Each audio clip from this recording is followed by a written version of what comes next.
Donc c'est du rapide. Rapide, rapide.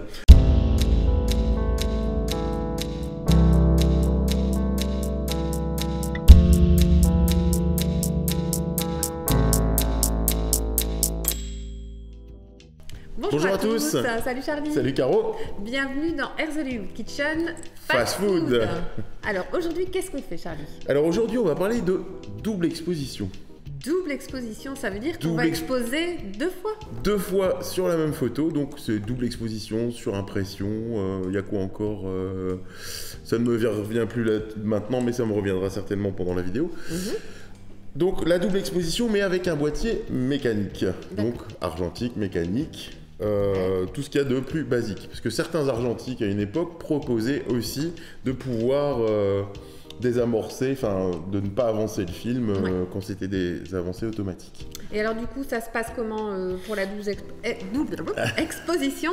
Sur ce boîtier-là, il y a un petit système sur le bas, je crois. Voilà, d'ailleurs, je vais mettre une pellicule dedans déjà. Ouais, tiens. Pellicule. Hop, voilà.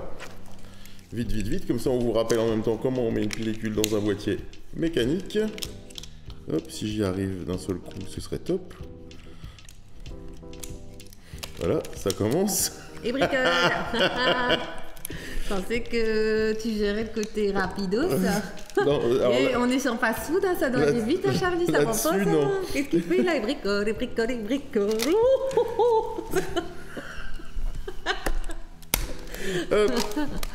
C'est bon là? Hop, je vérifie si mon film est bien tendu. Il est bien tendu. J'avance jusqu'à la première vue. Voilà. Ok, donc là, on est prêt pour travailler. Travailler et faire une double exposition. Alors, du coup, explique-nous sur cet appareil. Est-ce que c'est sur tous ces appareils, enfin, sur les anciens comme celui-là, c'est le même système? Oui. Ok. Généralement, oui. Voilà. C'est toujours la même chose parce que, rappelez-vous, quand on veut retirer sa pellicule, on appuie là pour venir rembobiner ici.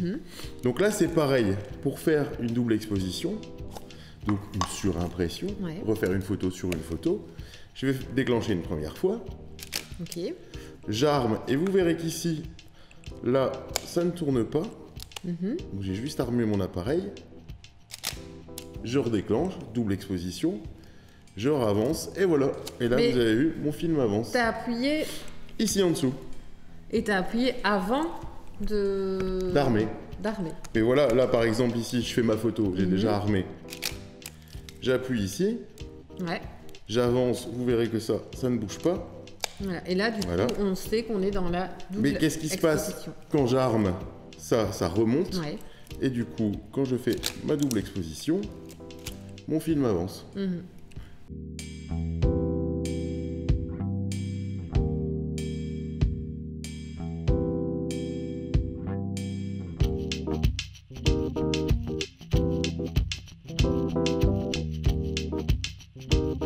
Et alors j'avais une question, ça va que pour les doubles expositions ou au final tu pourrais même en faire 3? Ah oui, tu pourrais en faire 3, 4, 5.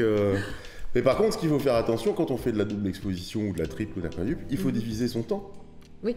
Donc, alors, un petit conseil, par exemple, si vous décidez de faire une pellicule complètement en faisant des surimpressions ou double exposition ou triple exposition ou quadruple.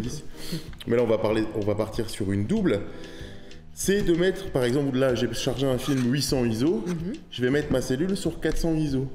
Comme ça, il va me sous-exposer mon film, et quand je ferai la deuxième photo, il va me faire une exposition convenable. Donc les deux photos vont se mélanger et j'aurai une exposition convenable. Donc ça, c'est le petit truc à retenir.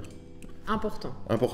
D'accord. Donc après, à vous de faire vos calculs. Si vous en faites 3, il faut diviser par 3. Soit vous jouez avec votre diaph, soit vous jouez avec votre vitesse. Mais le petit truc quand on fait de la double, c'est de sous-exposer son film de 1 diaph. D'accord.